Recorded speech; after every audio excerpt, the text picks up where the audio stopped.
Haleluya. Wow. Saudara yang kasih dalam Tuhan, hari ini kita masih melanjutkan pembahasan kita yang sungguh sangat memberkati kita. Saya sangat mengerti firman Allah berkata bahwa firman Tuhan itu seperti pedang bermata dua. Bukan hanya saudara yang belajar banyak, tetapi lewat serial ini banyak hal dahsyat yang saya pelajari lewat firman Tuhan. Haleluya.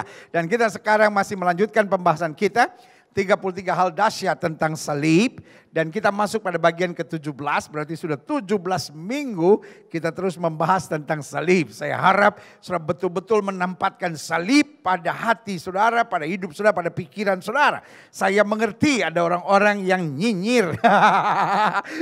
Saudara yang kasih dalam Tuhan, ibadah-ibadah sekarang disampaikan melalui YouTube, sehingga yang nyinyir semakin mencari panggung. Saudara, bayangkan saya khotbah tentang salib, ada yang menyerang dan berkata, kenapa bukan Yesus yang ditinggikan? Kenapa salib yang ditinggikan? Ini salib Yesus. Hei. Emangnya kita tukang jualan salib? Saudaraku yang kasih dalam Tuhan, maksud saya kalau nyinyir sembarangan kedengaran gobloknya saudara ya kan. Kalau nyinyir sembarangan kita jadi tertawa karena gobloknya kelihatan saudara ya kan. Jadi kalau nyinyir mbok yang pinter sedikit saudara ya kan. Ada yang iya kan? Ada yang nyerang saya lalu bilang, apa sih pendeta ini? Kok aneh sih, bukan lagi Yesus. Yesus telah dirubah menjadi salib. Ini yang kita bicarakan, Yesus yang disalibkan. Amin. Sehingga kalau kita bicara tentang salib, salib yang di dalamnya Yesusku dan Yesusmu mati mencurahkan darahnya. Supaya kita yang percaya tidak binasa, melainkan beroleh hidup yang kekal. Yang setuju katakan amin. Amin. Bagian ke-17 ini, jadi saya harap tidak ada saudara yang ikut-ikut on saudara, lalu mempersoalkan kenapa bukan Yesus yang dikhotbahkan, tetapi salib yang dikhotbahkan. Ini salib Yesus. Karena tanpa salib, maka sorga hanya cerita. Justru lewat salib Kristus, darah tertumpah, harga dibayar lunas, supaya kita beroleh kepastian selamat dalam anugerah yang sempurna. Yang setuju katakan amin. Bagian ke-17 ini, kita sedang membahas tentang salib adalah sumber semangat dan pengharapan. Artinya begini, setiap kali kita memandang salib, setiap kali kita menggali tentang salib, setiap kali kita berpegang pada salib, setiap kali kita ingat apa yang Yesus sudah kerjakan di salib buat kita, maka apapun di depan kita tidak akan menghambat semangat, sukacita dan pengharapan kita untuk hidup dalam janji-janji Allah yang sempurna. Yang setuju katakan amin. Yeah. Setiap kali saya membahas tentang salib, roh di dalam saya bergejolak saudara. Karena saya tahu salib adalah kekuatan, salib adalah penghiburan, salib adalah kepastian. Dan salib adalah kekuatan kita. Yang setuju katakan yeah. Saya pelajari, klik. Matius 16 ayat 21 sampai ayat yang ke-28. Sejak waktu itu, Yesus mulai menyatakan pada murid-muridnya bahwa ia harus pergi ke Yerusalem dan menanggung banyak penderitaan dari pihak tua-tua, imam-imam kepala dan ahli Taurat, lalu dibunuh dan dibangkitkan pada hari yang ketiga.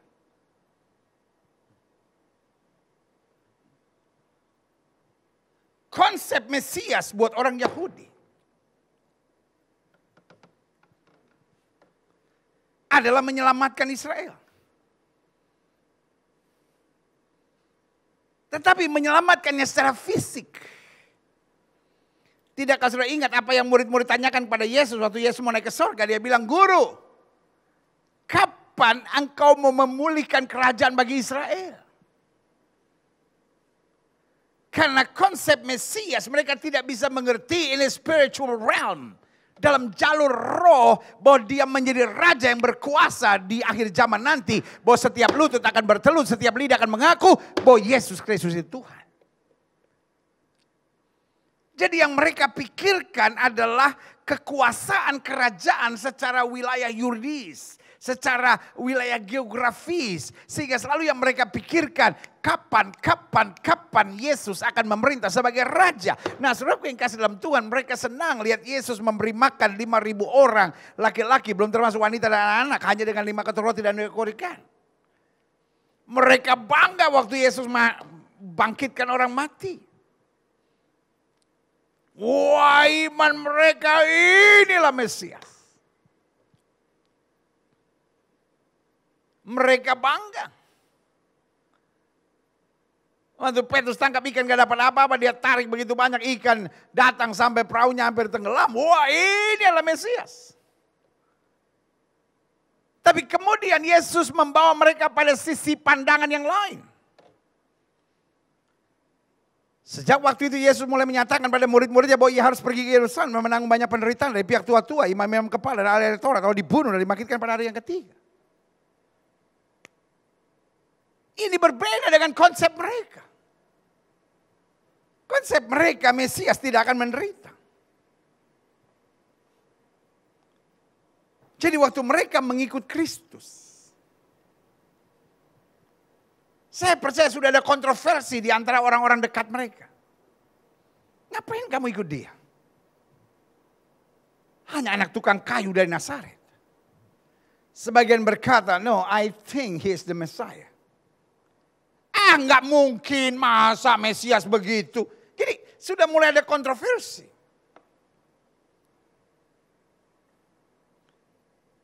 Dan yang paling semangat adalah orang yang bernama Petrus. Karena ingat waktu ditanya oleh Yesus, menurut kamu siapa aku ini? Langsung Petrus bilang, you are the Messiah, son of the living God. Oh, dia yakin. Tapi tiba-tiba dia dengar Mesias akan menderita. Bahkan selanjutnya yang lebih parah dikatakan dibunuh. Dibangkitkan pada hari yang ketiga, ini gak masuk akalnya. Pasti mati, dibunuh, ya udah. Nanti mungkin dengan iman aja kita percaya dia bangkit. Atau nanti setelah kebangkitan orang mati. Karena itu apa yang terjadi? 22 bilang Petrus menarik Yesus ke samping. Dan menegur dia, katanya, Tuhan, kiranya Allah menjauhkan hal itu. Hal itu sekali-kali takkan menimpa engkau. You are the Messiah.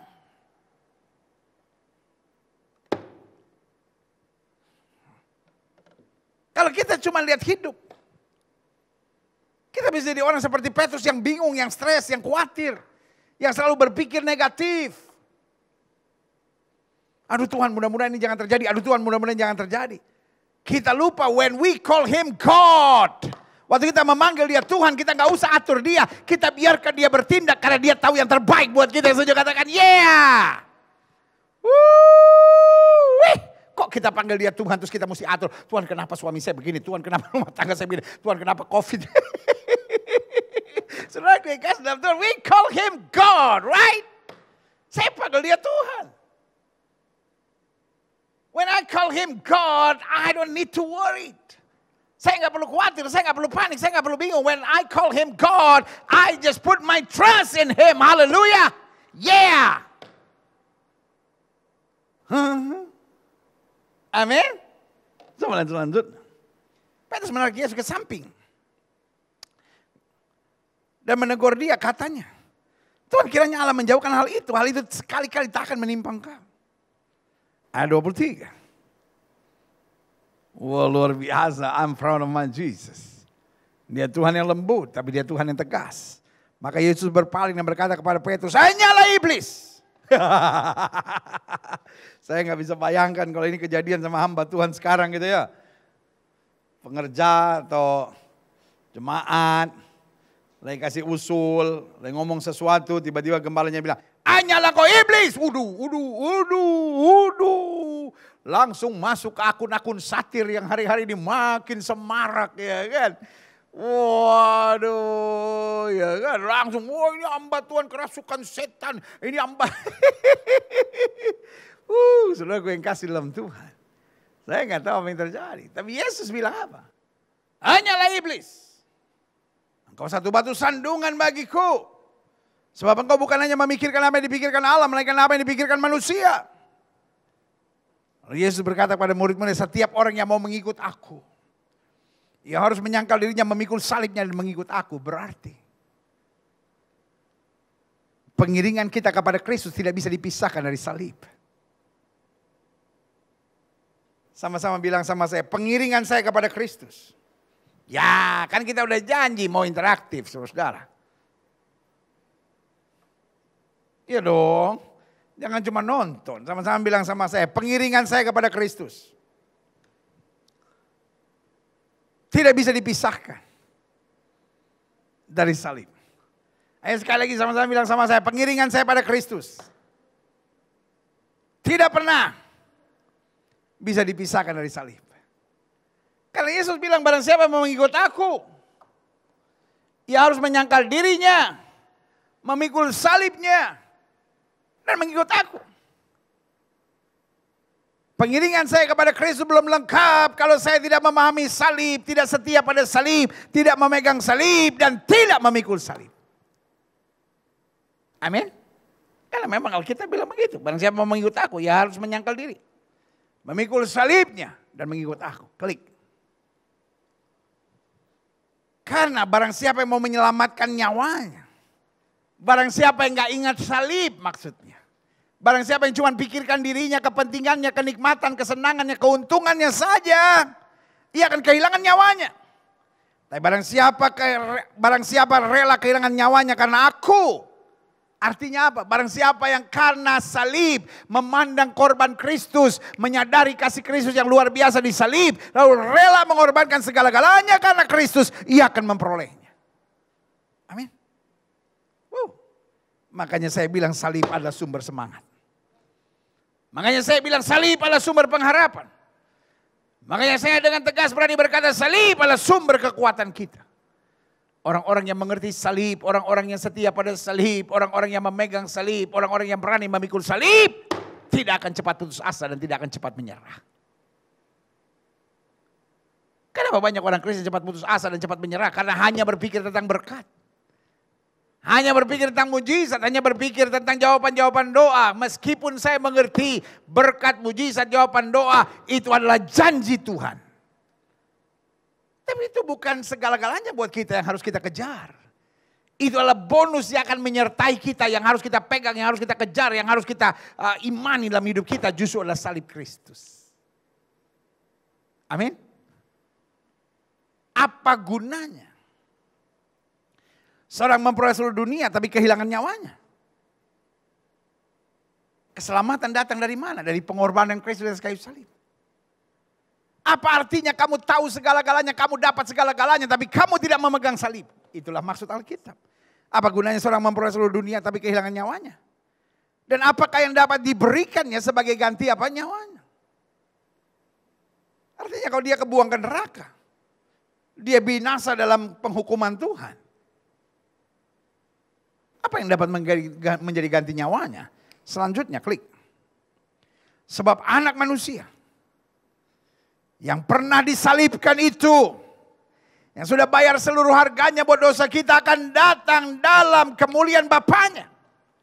Kenapa dia datang dalam kemuliaan Bapaknya? Karena dia merendahkan diri serendah-rendahnya untuk menyelesaikan segalanya buat manusia. Supaya dia dapat diangkat tinggi dalam kemuliaannya, diiringi malaikat-malaikatnya. Pada waktu itu, pada waktu dia datang kembali, itu maksudnya. Karena dia datang, ada saatnya dia datang sebagai manusia. Ada saatnya dia datang sebagai hamba. Untuk taat setia mati di kayu salib. Di Taman Getsemani dia buktikan dengan doanya, Bapa kalau boleh cawan ini lalu, tapi biar bukan kehendakku yang jadi, melainkan kehendak-Mu lah yang terjadi. Dan karena itu Alkitab berkata Allah mengaruniakan nama di atas segala nama kepadanya. Supaya setiap lutut bertelut, setiap lidah mengaku bahwa Yesus Kristus Tuhan bagi kemuliaan Allah Bapa di surga. Pada waktu itu, pada waktu akhir zaman, waktu dia datang kembali sebagai Imam Mahdi. Sebagai hakim yang adil, ia akan membalas setiap orang menurut apa? Perbuatannya. Aku berkata kepadamu, sesungguhnya di antara orang-orang yang hadir di sini ada yang tidak akan mati sebelum mereka melihat Anak Manusia datang sebagai raja dalam kerajaannya. Artinya apa? Bukan hanya secara fisik. Tidak akan mati. Tetapi tidak akan mati dalam dosanya, tidak akan mati dalam kebodohannya, tidak akan mati dalam kesia-siaannya. Tapi dia akan mengalami Kristus sebagai Raja seperti apa yang dialami oleh Stefanus yang dirajam batu sampai mati, di mana dia berkata, aku melihat anak manusia berdiri dalam kemuliaannya menyambut aku, haleluya. Saudaraku yang kekasih dalam Tuhan, itulah bahagianya orang yang mati dalam Tuhan. Karena itu saya percaya. Kalau kita bicara salib, kita bicara tentang iman. Kalau kita bicara salib, kita bicara tentang semangat. Kalau kita bicara tentang salib, kita bicara tentang pengharapan. Orang-orang yang mengenal salib, orang-orang yang setia pada salib, orang-orang yang memegang salib, orang-orang yang memikul salib. Bukan orang-orang yang tidak difitnah, bukan orang-orang yang tidak dikhianati, bukan orang-orang yang tidak disakiti, bukan orang-orang yang tidak dicurangi, bukan orang-orang yang tidak dijahati. Tapi orang-orang yang tetap semangat di tengah segala keadaan. Yang setuju katakan amin. Jadi kalau hari-hari ini kau menghadapi badai, jangan berteriak kepada saya dan berkata, kata pendeta, kalau kita pegang salib semuanya dibereskan. No, bukan itu yang saya katakan. Yang saya katakan orang yang memegang salib juga bisa menghadapi badai. Orang yang memegang salib, orang-orang yang setia pada salib, orang-orang yang memikul salib, orang-orang yang menjadikan salib segala dalam hidupnya. Bisa saja dikhianati, bisa saja disakiti, bisa saja menghadapi goncangan yang hebat. Tetapi tidak bisa ditaklukkan. Kenapa? Karena salib memberikan kekuatan. Salib memberikan semangat. Salib memberikan pengharapan. Dan Alkitab berkata pengharapan dalam Kristus tidak akan pernah mengecewakan. Yang setuju katakan amin. Yeah. Itu yang namanya interaktif. Meskipun sudah di rumah masing-masing, saya di gereja, jangan sampai saya kesepian dong. Iya dong, jangan sampai saya kesepian. Minimal kita interaktif, kan mantap saudara ya, haleluya. Ya kan? Klik. Nah saya pelajari, modal orang percaya adalah iman dan pengharapan. Karena iman dan pengharapan itu yang mendatangkan kekuatan, yang mendatangkan semangat, yang mendatangkan keyakinan sesuatu yang dahsyat terjadi. Nah saya catat di sini beberapa ayat firman Tuhan penting. Roma 1 ayat 17, sebab di dalamnya nyata kebenaran Allah yang bertolak dari iman dan memimpin pada iman. Seperti ada tertulis, orang benar akan hidup oleh iman. Engkau boleh punya pengetahuan Alkitab yang luar biasa. Tapi ujung-ujungnya hanya jadi bahan perdebatan. Ujung-ujungnya hanya menjadi bahan keributan. Ujung-ujungnya hanya menjadi bahan untuk mengkritik orang lain, menyalahkan orang lain, membenarkan dirimu sendiri.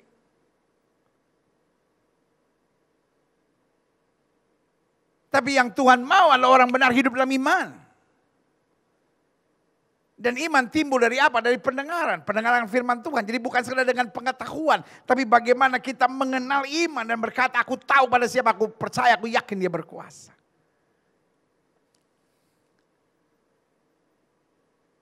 Punya pengetahuan itu harus. Tetapi punya pengetahuan tanpa hubungan, tanpa pengenalan dengan betul, hanya akan menjadikan kita farisi rohani yang berbahaya. Istrimu bukan butuh kritikanmu, tapi istrimu butuh kasih yang tulus dari hidupmu. Anak-anakmu bukan butuh bentakan dan makian dari orang tuanya. Anak-anakmu membutuhkan kehadiran kasih ketulusan yang luar biasa. Dan itu bisa didapat hanya dengan iman.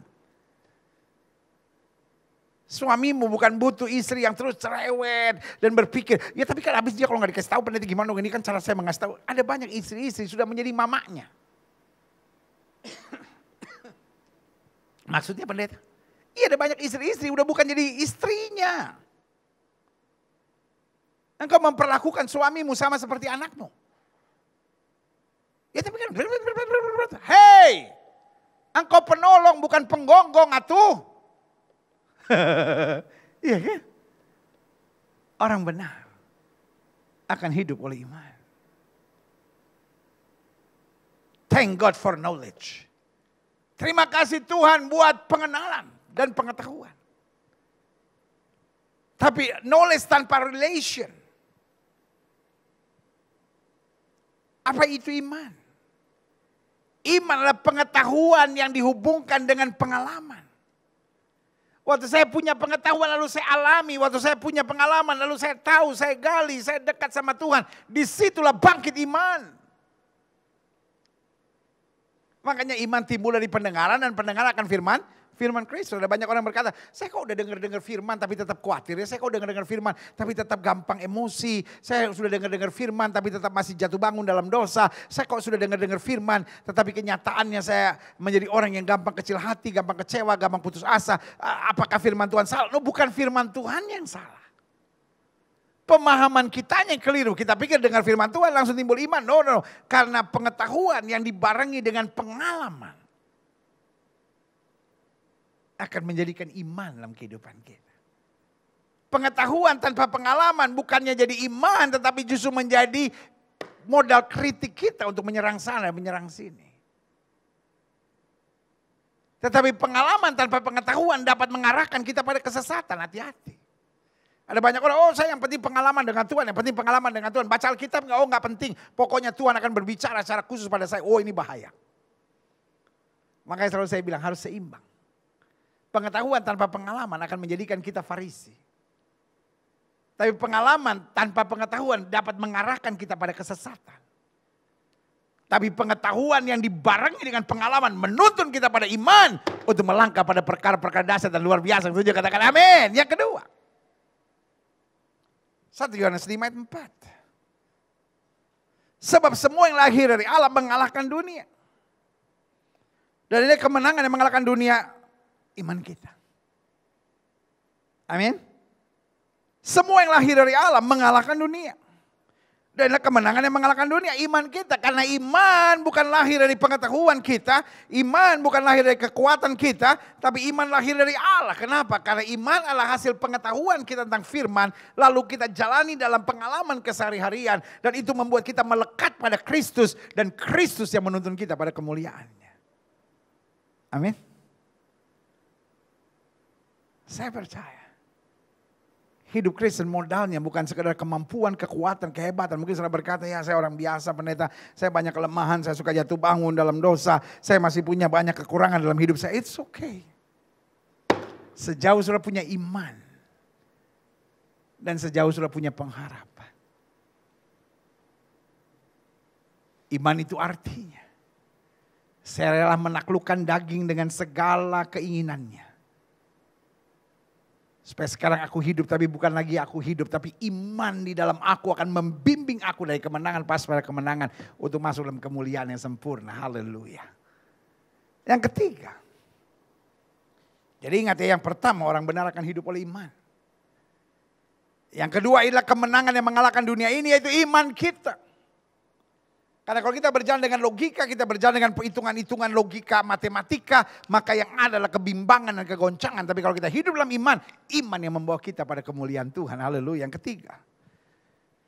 1 Yohanes 3 ayat 2-3. Saudara-saudaraku yang kekasih. Sekarang kita adalah anak-anak Allah. Wow, haleluya. Tapi belum nyata apa keadaan kita kelak. Akan tetapi kita tahu bahwa apabila Kristus menyatakan dirinya, kita akan menjadi sama seperti dia. Wow, haleluya. Kita akan menjadi sama seperti dia. Bukan karena hebatnya kita. Sekali lagi saya ulangi. Apabila Kristus menyatakan dirinya, kita akan menjadi sama seperti dia. Ini yang saya bilang iman. Kenapa ada iman? Karena ada janji. Kenapa ada keyakinan janji? Karena Tuhan yang berjanji tidak pernah berdusta. Sebab kita akan melihat dia dalam keadaan yang sebenarnya. Setiap orang menaruh pengharapan itu kepadanya. Menyucikan diri sama seperti dia yang adalah suci. Orang benar akan hidup oleh iman. Dasar kemenangan kita adalah iman. Dan iman itu bisa bangkit kalau kita punya pengharapan. Apa pengharapan kita? Jelas di sini katakan. Yang pertama bahwa kita adalah anak-anak Allah. Yang kedua, kalau Kristus menyatakan dirinya, kita akan menjadi sama seperti dia. Artinya yang Tuhan cari adalah perjuangan, tetapi yang menyempurnakan adalah dia. Saya ulangi sekali lagi. Ada banyak orang yang berkata, kalau gitu kita bisa minum mabuk dong, kita bisa judi dong, kita bisa tetap pornografi dong, kita bisa lakukan hubungan seks sebelum nikah dong, kita bebas dong, kita mau minum mabuk kek, kita mau merokok kek. Toh yang menyempurnakan bukan kita tapi Kristus. I know. Tapi Alkitab bilang, jangan kamu sesat, Allah tidak membiarkan dirinya dipermainkan. Tuhan mau lihat perjuangan kita, kesungguhan kita, tetapi yang menyempurnakan tetap dia. Ya kan? Sama seperti seorang anak yang sedang belajar bicara. Kalau dia nggak mau ngomong, ya nggak bisa apa-apa. Tapi kalau dia mulai mau belajar, mama, ya kan? Oh iya anakku, ya mama sayang, mama, ya kan? Jadi dari pihak kita, Tuhan mau kita berjuang. Tapi dari pihak Tuhan, kalau Tuhan lihat kita berjuang, Dia menyempurnakan kita. Jadi jelas ya pengharapan kita yang pertama, bahwa kita lah anak-anak Allah. Yang kedua, pengharapan kita, bahwa apabila Kristus menyatakan dirinya, kita akan menjadi sama seperti Dia. Dan yang ketiga, ya kan? Apa pengharapan kita? Ya kan? Setiap orang yang menaruh pengharapan itu kepada Dia, menyucikan diri sama seperti Dia yang adalah suci. Haleluya. Berarti kita masuk dalam kesucian bersama dengan Dia, itu pengharapan kita. Bahwa Dia tidak meninggalkan kita, Dia tidak pernah membiarkan kita, tapi Dia terus sempurnakan kita sampai kita hidup dalam kesucian, kemuliaan. Yang setuju katakan amin. Sama-sama bilang sama saya iman. Ayo semangat dong, sama-sama bilang sama saya iman. Sama-sama bilang sama saya pengharapan. Sama-sama bilang sama saya semangat. Iman, semangat dan pengharapan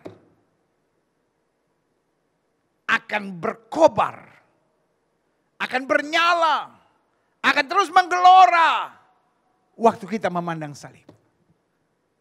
Salib adalah puncak karya agung keselamatan Kristus. Salib juga puncak karya agung kasih-Nya yang sempurna buat hidup kita. Sehingga karena itu ketika kita memandang salib ada iman, ketika kita memandang salib ada semangat, ketika kita memandang salib ada pengharapan yang sempurna. Kenapa banyak orang kecewa hari-hari ini? Kenapa banyak orang stres hari-hari ini? Saya khawatir. Karena yang dia sibuk perhatikan adalah corona. Corona. Oh, Corina, salah. Pendeta mulai jayus. Iya udah lama gak bergaul, saudara. Iya kan udah berapa bulan ini. Hari-hari saya cuma lihat kamera, belum lihat orang. Senang benar saya kemarin. Ditelepon oleh perwakilan dari Papua, dari Pemda Papua. Pendeta, nanti bulan September ke Oktober kah? Kita mau bikin KKR di lapangan Mandala di Jayapura. Wah, saya nggak lihat jadwal lagi, langsung bilang siap. Kapan lagi kita lihat manusia? Hari-hari ini. Cuman terus lihat dari kamera. Ya kan, saya diundang khotbah, ya zoom lagi. Puji Tuhan.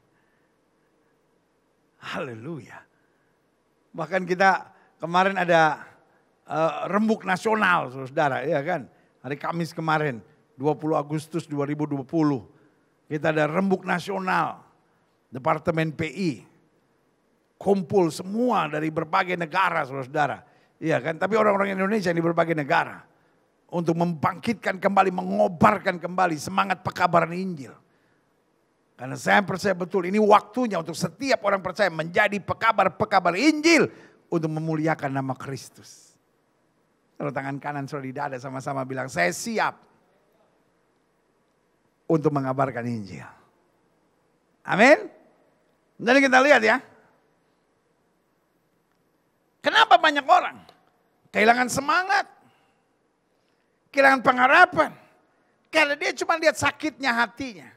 Sakitnya tuh di sini. Aneh-aneh aja. Mau sakitnya di sini, mau sakitnya di sini, mau sakitnya di sini, ya kan. Tapi kalau kita pandang salib, kuatnya tuh di sini. Yakinnya tuh di sini. Karena salib itu. Dia menyelesaikan segalanya buat kita yang sudah katakan, yeah. Haleluya. Amin. Kita lihat selanjutnya. Mengapa kita perlu iman dan pengharapan? Kenapa kita perlu semangat? Ada banyak orang bilang, ya yang penting saya butuh Yesus. Betul. Sama-sama bilang saya butuh Yesus. Orang kaya kau butuh Yesus. Tapi orang miskin kau juga butuh Yesus. Orang hebat kau butuh Yesus. Tapi orang susah juga kau butuh Yesus.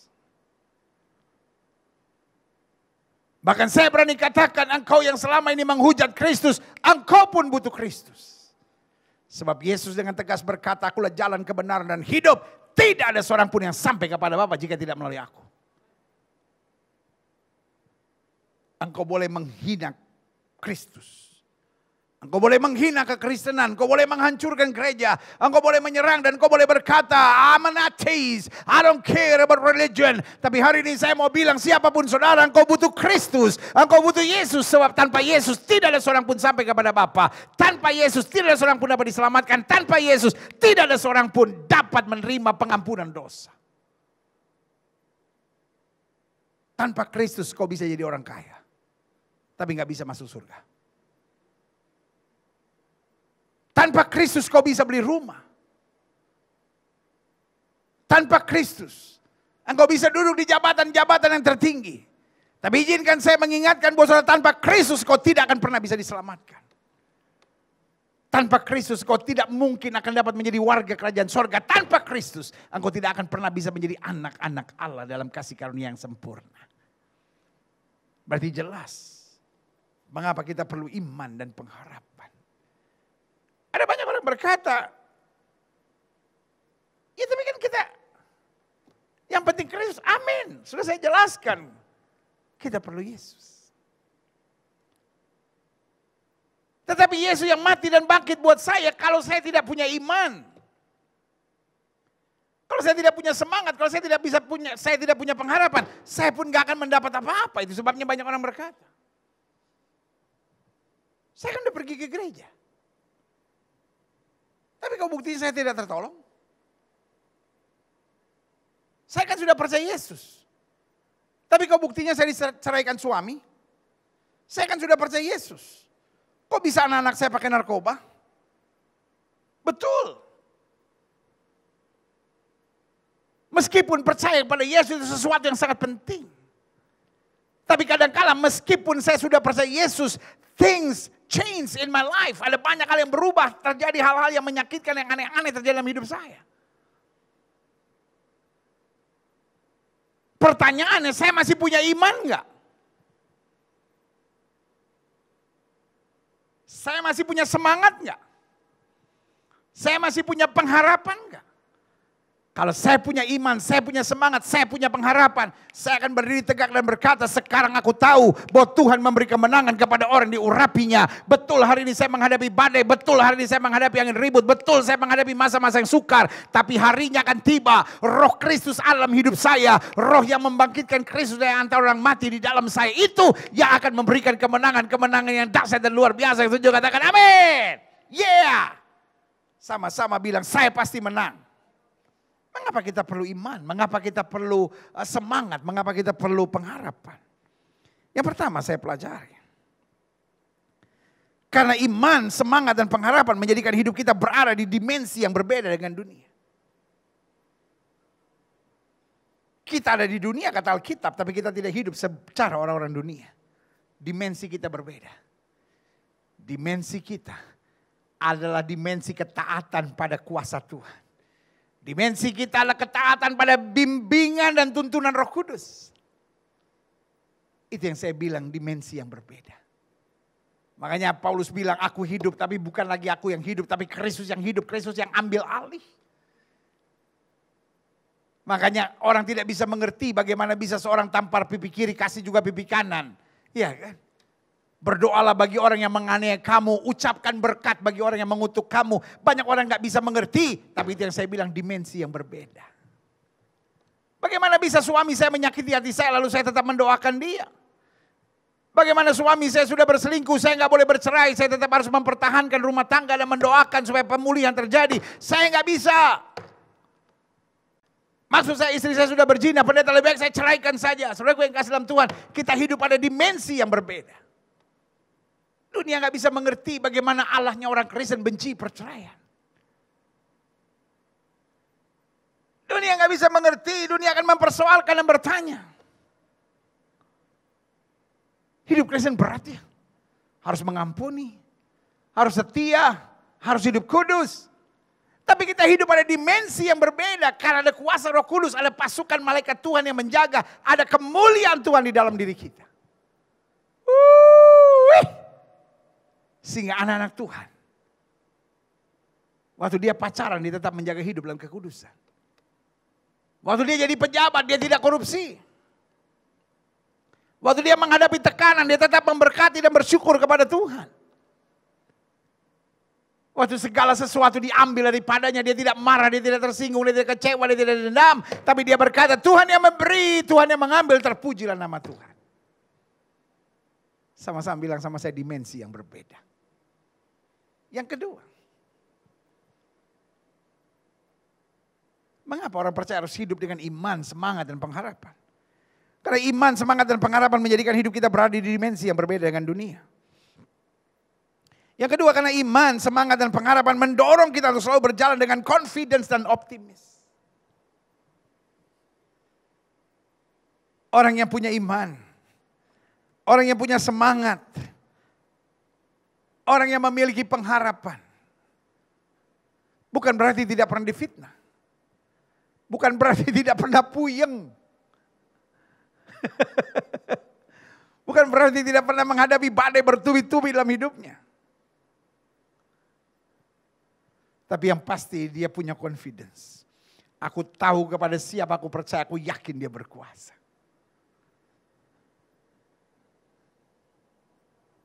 Dia optimis.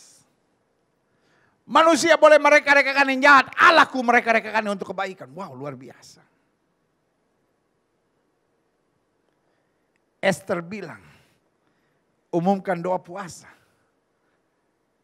Aku akan menghadap raja meskipun bertentangan dengan undang-undang. Kalau terpaksa aku mati. Wah, luar biasa. Dia punya confidence. Dia punya optimis. Saya khawatir. Di akhir zaman ini. Setan sedang berkonspirasi. Memakai gerakan-gerakan yang berkepentingan. Untuk menciptakan yang namanya fear engineering. Mendatangkan roh ketakutan. Karena di mana ada ketakutan pasti ada pemberontakan. Di mana ada ketakutan pasti ada ketidaksetiaan. Di mana ada ketakutan pasti ada perpecahan. Di mana ada ketakutan pasti ada pengkhianatan. Iya dong. Di akhir zaman.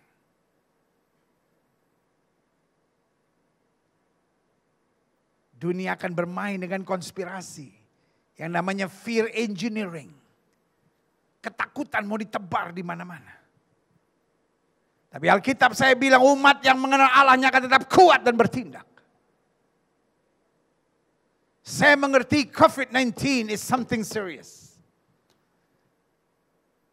Tetapi saya tidak membiarkan COVID-19 menyebarkan the spirit of fear. Roh ketakutan di keluarga kita, di rumah tangga kita, di kehidupan kita, di hati dan roh kita. Meskipun COVID-19 ada, tapi kita berdiri tegak dan berkata, Yesus saya lebih besar dari segala yang terjadi. Yang setuju katakan amin. Saya tidak mengajar saudara untuk memandang rendah COVID-19. Saya tahu it's serious. Saya selalu mengajar untuk tetap menjaga protokol kesehatan. Tetapi saya tentang segala bentuk intimidasi untuk menyebarkan roh ketakutan di mana-mana dengan alasan COVID-19. Karena ini yang setan sedang memainkan, fear engineering. Alkitab saya bilang Allah tidak pernah memberikan roh yang mendatangkan ketakutan. Tapi dia membangkitkan kasih, kekuatan, keberanian, serta kemenangan dalam anugerahnya. Setuju katakan amin. Yes. As your pastor, sebagai gembala saudara, my spirit was stirred up. Roh saya seperti bergejolak. Ada amarah dalam roh saya. Karena saya melihat jemaat-jemaat Tuhan hari-hari ini sedang diserang dengan roh ketakutan. Yang disebarkan melalui media-media. Dengan alasan menjaga diri. Menjaga diri harus. Tetapi bukan ketakutan yang gak karu-karuan hari-hari ini. Karena setelah ketakutan yang gak karu-karuan, ujung-ujungnya apa? Kesehatan kita akan sangat terganggu. Dan Alkitab saya bilang apa yang kutakutkan itu yang menimpa aku. Saya di dalam nama Yesus mengingatkan jemaat Tuhan sekalian. Ayo hidup rileks. Protokol kesehatan dijaga. Tetapi turunkan tension saudara. Sudah terlalu banyak rumah tangga ribut karena ketakutan saudara, karena kekhawatiran saudara, karena tekanan iblis di dalam diri saudara itu. Ayo mari hidup rileks. Mari hidup lebih santai. Mari hidup lebih bersyukur. Mari hidup lebih bersemangat. Kapan terakhir kali saudara tertawa-tawa bersama dengan istrimu? Kapan terakhir kali saudara rejoicing dalam keluarga, tertawa, sukacita, bahagia? Saudara, apakah karena COVID lalu kita nggak bisa bahagia? Apakah karena COVID kita tidak bisa tertawa lagi? Apakah karena COVID rumah tangga suami istri tidak bisa kitik-kitikan lagi dan sukacita bersama, menari bersama, melompat bersama, menyanyi bersama dengan sorak-sorai? Come on. Don't let the devil rule over your mind. Jangan biarkan setan menjajah terus pikiran saudara dengan ketakutan ini. Dalam nama Yesus. Aku perintahkan segala roh ketakutan, kekhawatiran keluar dalam nama Yesus. Aku perintahkan di dalam nama Yesus. Roh ketakutan, roh kekhawatiran, roh cemas, roh intimidasi setan yang menyerang jemaat Tuhan. Aku patahkan di dalam nama Yesus. Keluar. Terima. Mulai terima roh iman. Mulai terima roh semangat. Mulai terima roh pengharapan. Sehingga saudara menjadi orang-orang yang penuh sukacita.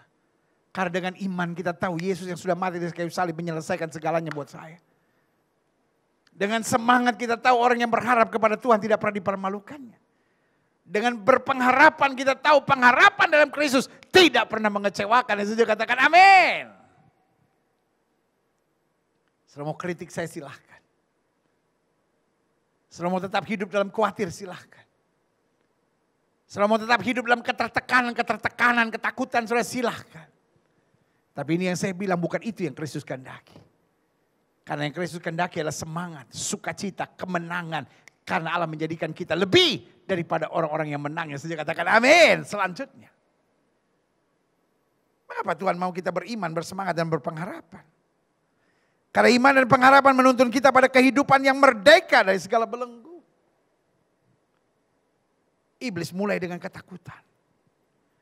Dan orang-orang takut ini akhirnya panik dan mulai merokok. Orang-orang takut ini mulai panik dan akhirnya mulai hidup dengan alkohol. Orang takut panik ini akhirnya mulai pergi ke dukun, percaya ramal-ramal nasib.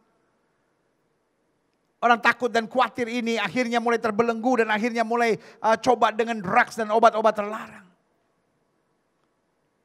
Orang yang takut gak dapat pasangan teman hidup akhirnya menjual diri murah dan melakukan hubungan seks sebelum nikah. Bodoh. Kita tertipu oleh setan. Tuhan mau kita hidup dalam iman. Tuhan mau kita hidup dalam semangat. Tuhan mau kita hidup dalam pengharapan sehingga kita bebas dari segala belenggu. Karena Alkitab bilang, kalau anak itu memerdekakan, kamu benar-benar merdeka. Pertanyaan saya, bagaimana anak itu memerdekakan kita? Lewat salib. Karena di salib dia bayar lunas semua harganya. Haleluya. I'm proud of the cross of Jesus. Saya bangga dengan salib Kristus. Karena setiap kali kita mengingat salib, kita tidak bisa khawatir. Setiap kali kita memandang salib, kita tidak bisa putus asa dan kecewa. Setiap kali kita memandang salib, kita menjadi orang-orang yang bersemangat dan bergairah untuk melakukan hal-hal yang positif bagi kerajaan. Yang setuju katakan yeah. Amin. Yes. Iman dan pengharapan menjadikan hidup kita berada di dimensi yang berbeda dengan dunia ini. Iman dan pengharapan mendorong kita untuk selalu berjalan dengan confidence dan optimis. Iman dan pengharapan menuntun kita pada kehidupan yang merdeka dari segala belenggu. Haleluya. Yang keempat. Karena iman dan pengharapan memastikan kehidupan kita berjalan dalam janji-janji Tuhan. Orang-orang yang hidup dalam iman. Orang-orang yang hidup dalam semangat. Orang-orang yang hidup dalam pengharapan. Tidak terikat dengan apa yang dia lihat, apa yang dia rasakan, apa yang dia alami. Makanya selalu saya bilang. Dalam hidup ini jangan mengatakan semua yang kita alami dan kita rasakan. Tapi mari kita katakan apa yang kita yakini Tuhan sediakan buat kita. Bagaimana kondisi tubuh kamu? Sehat, dahsyat, luar biasa. darah Yesus dan bilurnya menyembuhkan saya. Bagaimana keadaan rumah tanggamu? Penuh dengan berkat Tuhan. Bagaimana tentang hari depanmu? Dahsyat, Tuhan Yesus beserta dengan saya menjamin hari depan saya cemerlang. Hidup ini jangan cuma mengatakan apa yang kita rasakan, kita alami dan kita lihat. Alkitab berkata hidup dan mati seseorang dikuasai oleh lidahnya. Barang siapa suka menggemakannya, ia akan memakan buahnya. Jadi kalau yang kita gemakan, wah hidup saya berat, wah hidup saya susah, wah hidup saya sengsara. Coba saudara perhatiin. Orang-orang gagal. Kata-katanya penuh dengan berita-berita yang pesimis. Tetapi orang-orang sukses, kata-katanya penuh dengan hal-hal yang bersifat optimis. Orang dunia saja mengerti. Apalagi kita anak Tuhan. Alkitab bilang, sesuai dengan imanmu, jadi padamu. Sebagai gembala saya ingatkan buat setiap jemaat yang olehnya Tuhan percayakan untuk saya gembalakan. Setiap pagi bangun deklarasikan hari ini hari berkat. Hari-hari mujizat, hari ini hari kemenangan, hari ini hari yang baik. Hari ini hari di mana Tuhan akan beracara luar biasa dalam hidup saya. Haleluya. Kalau kita mulai dengan keyakinan bahwa saya hidup. Bukan soal apa yang saya lihat, apa yang saya rasakan, apa yang saya alami. Tapi saya hidup dalam janji-janji Tuhan. Langit dan bumi boleh lenyap, tapi firman Allah tinggal tetap. Yang setuju katakan amin. Yeah. Selanjutnya. Saya imani pada akhirnya. Salib menuntun pada semangat. Orang-orang yang memandang salib, orang-orang yang mengerti salib, orang-orang yang memegang salib. Dan orang-orang yang memikul salib. Akan menjadi orang-orang yang penuh semangat. Penuh gairah. Penuh iman, penuh pengharapan. Mengapa? Satu saya catat. Karena dia punya semangat untuk berkorban dan siap kehilangan. Orang itu kalau mengerti makna salib. Alkitab bilang orang yang rela kehilangan justru akan mendapatkan. Orang yang takut kehilangan justru akan kehilangan. I'm proud of my Jesus. Saya bangga dengan Yesus. I'm proud of my Bible. I'm proud of Jesus. Saya bangga dengan Yesus saya bangga dengan salib dan saya bangga dengan firman Tuhan. Kenapa saya bangga dengan firman Tuhan? Karena saya mengerti. Waktu kita terus gali firman Tuhan. Kita jadi orang-orang yang siap untuk berkorban. Dan siap kehilangan segala-galanya. Sorry untuk bilang ini. Dunia hari-hari ini makin penuh dengan orang-orang egois. Dunia hari-hari ini makin banyak orang licik. Yang memanfaatkan segala-galanya demi kepentingan dirinya sendiri. Back to the philosophy of the cross. Mari kita kembali kepada filosofi salib. Di salib bukan hanya hidup saya dibayar. Di salib bukan hanya hidup saya ditebus. Di salib bukan hanya hidup saya dijamin. Tapi di salib saya belajar untuk siap berani berkorban. Karena saya meneladani Kristus. Ibu, jadi istri yang siap berkorban. Tapi bukan berkorban dengan makan hati. Tapi meskipun harus berkorban tetap tersenyum. Meskipun harus mengalah tetap tersenyum. Bukan penuh dengan sungut-sungut, wah saya punya suami. Ngalah seperti itu gak menuntun kita pada mujizat. Hanya menuntun kita cepat mati. Karena kau terus emosi. Pak, kau mau lihat rumah tanggamu diberkati Pak? Ngalah Pak. Berani berkorban. Kau mau lihat jiwa-jiwa diselamatkan? Berani berkorban. Engkau mau lihat ada kegerakan rohani besar terjadi di sekitarmu, berani berkorban. Orang-orang yang cuma cari untung, orang-orang yang cuma cari nama, orang-orang yang cuma cari kepentingan dirinya sendiri akan menjadi troublemaker, akan menjadi batu sandungan dimanapun. Tapi orang-orang yang siap berkorban akan meluaskan kerajaan Allah.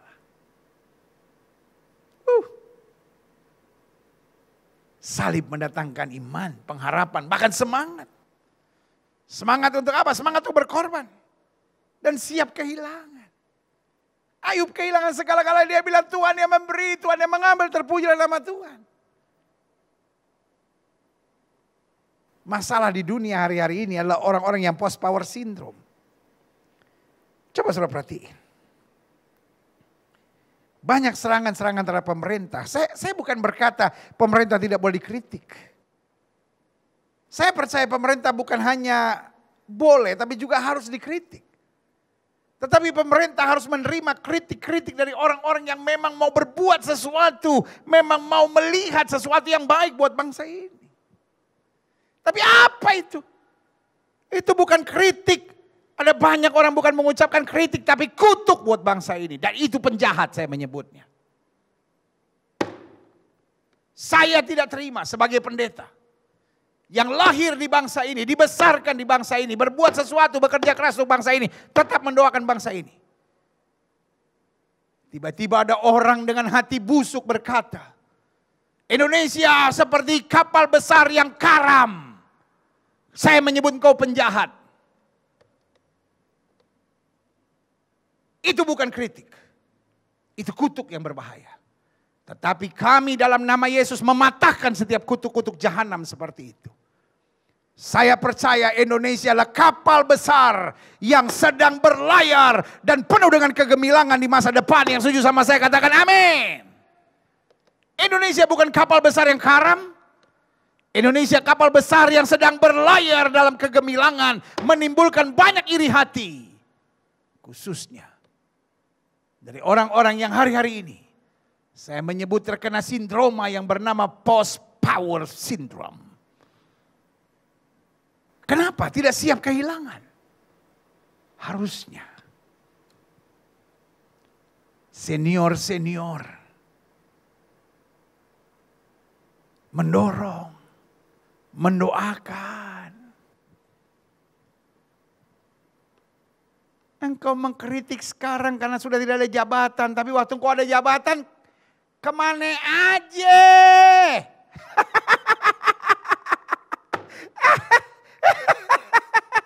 Waktu kau ada jabatan, kemana aja?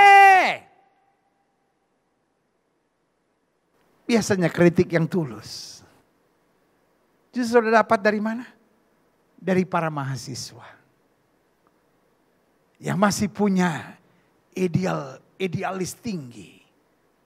Dan biasanya kritikan-kritikan mahasiswa. Mahasiswa yang tidak dikendalikan oleh orang-orang yang berhati busuk tadi maksud saya. Tapi mahasiswa-mahasiswa yang murni.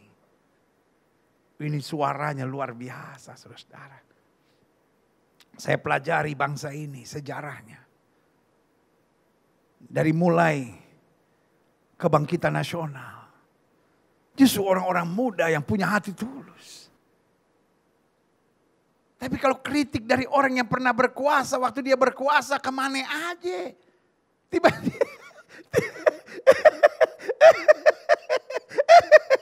Tiba-tiba udah selesai jabatannya, baru mulai gonggong.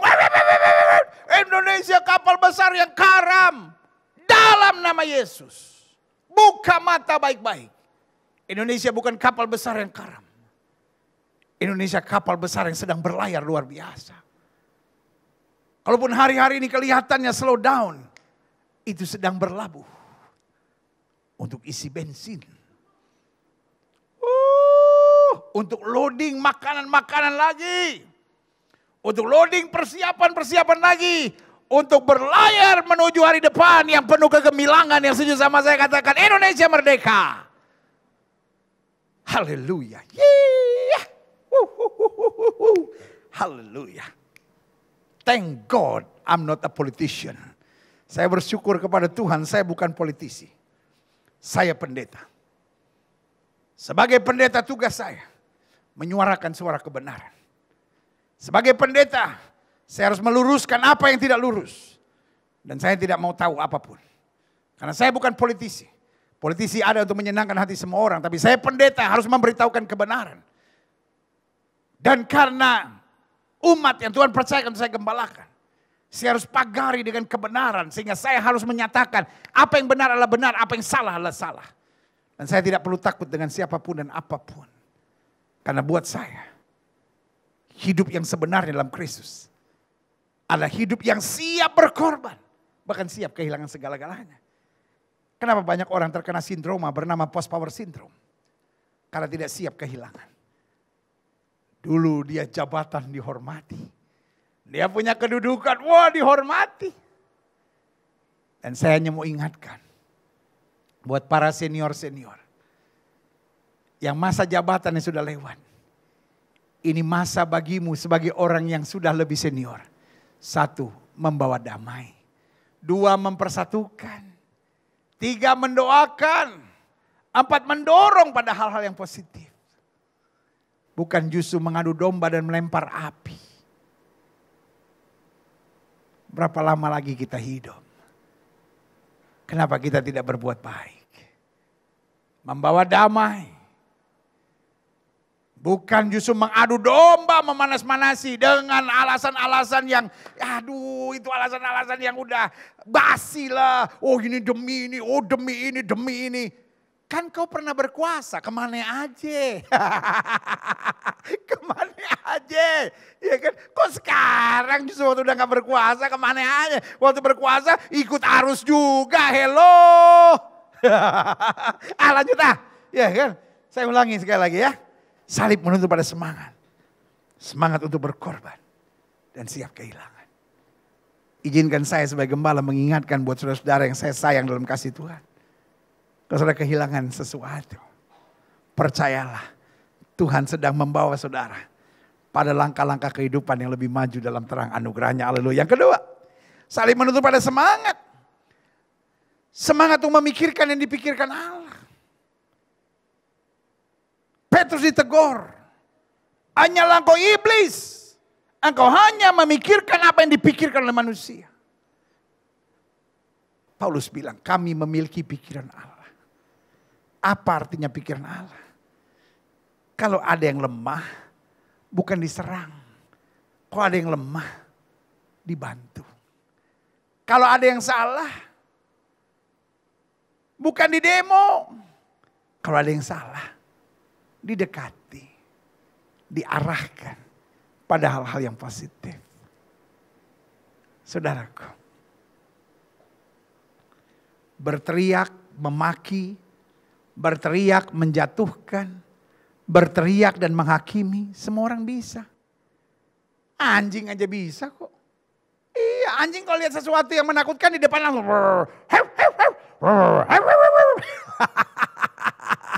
Kok mirip pendeta Manado kok teh.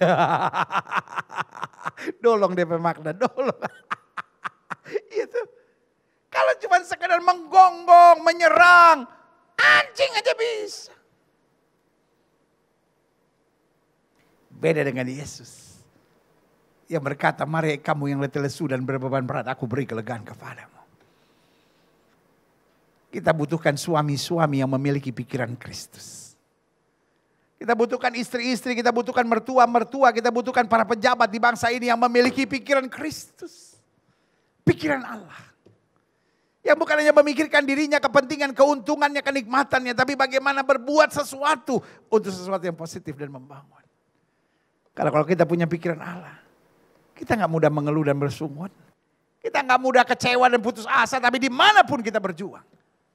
Untuk selalu menjadi berkat. Yang setuju katakan amin, haleluya, yeah. Salib menuntun pada semangat. Semangat untuk berkorban dan siap kehilangan. 2, semangat untuk memikirkan yang dipikirkan Allah. 3, semangat untuk meninggalkan dunia. Haleluya.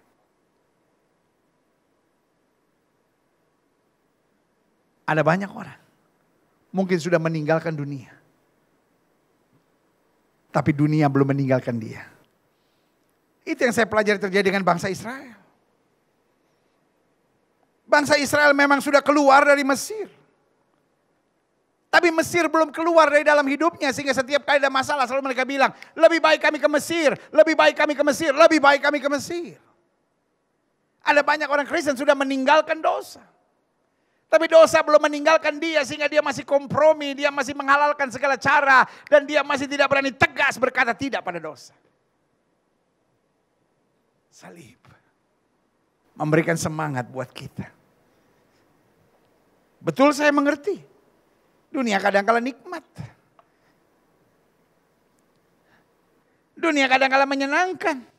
Dunia kadang-kala mengikat dan membelenggu. Tapi kita harus keluar. Dan mengeluarkan segala hal dunia dalam hidup kita. Sehingga kita bilang aku hidup. Tapi bukan lagi aku yang hidup. Meninggalkan dunia dan dunia meninggalkan kita. Maka itu yang kata Alkitab. Kalau kamu tinggal dalam aku dan firmanku tinggal dalam kamu, minta apa saja. Wow. Tahukah saudara? Buat saya kebanggaan. Di saat-saat pandemi COVID-19 ini. Saya nggak tahu berapa lama lagi. I pray to God it will be fast. Kita dengar berita-beritanya, vaksinnya, obatnya apa semua sudah hampir beredar di pasaran. Berita baik sendiri. Karena new normal ini memang tidak normal, tetapi dijadikan normal. Makanya istilah new normal. Ada yang banyak mempertentang, new normal ini tidak normal. Lu memang makanya disebut new normal. Kebaktian tetap di rumah-rumah. Tetapi saudara yang kasih dalam Tuhan, Allah turut bekerja sama dalam segala perkara untuk mendatangkan kebaikan. Saya percaya. Situasi seperti ini, Injil makin tersebar. Tuhan sedang memulihkan keluarga rumah kita. Karena apa? Karena kita selalu mendengar firman di keluarga kita. Ada hadirat Tuhan. Obed-Edom rumahnya. Ada tabut Tuhan. Maka berkat Tuhan berlipat kali ganda di rumah itu. Obed-Edom diberkati. Dan saya percaya betul. Berkat terbesar bagi setiap keluarga adalah satu. Satu orang bertobat, seisi rumah tangga diselamatkan. Lalu yang kedua, aku dan sisi keluargaku melayani Tuhan.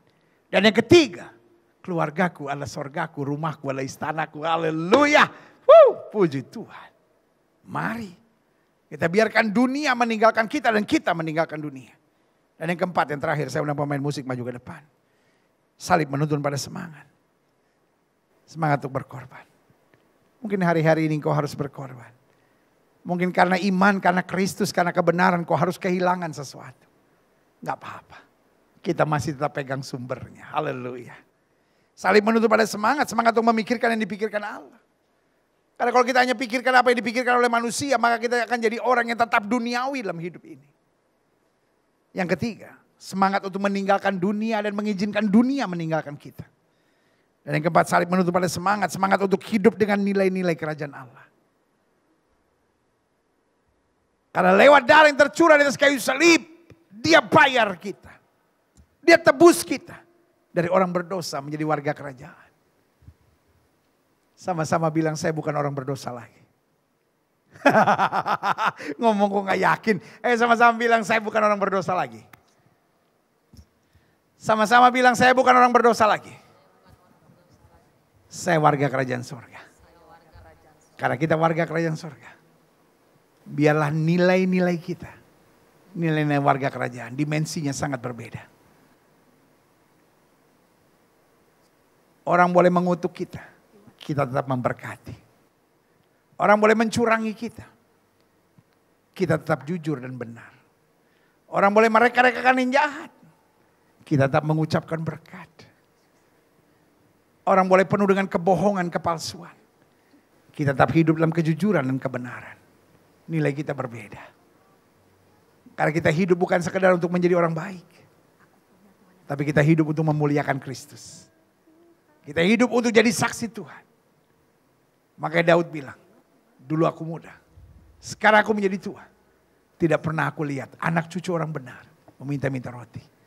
Artinya apa? Kalau kita hidup dalam nilai-nilai kerajaan sorga, maka apa yang tidak pernah kita pikirkan, itu yang Tuhan sediakan. Haleluya. Haleluya.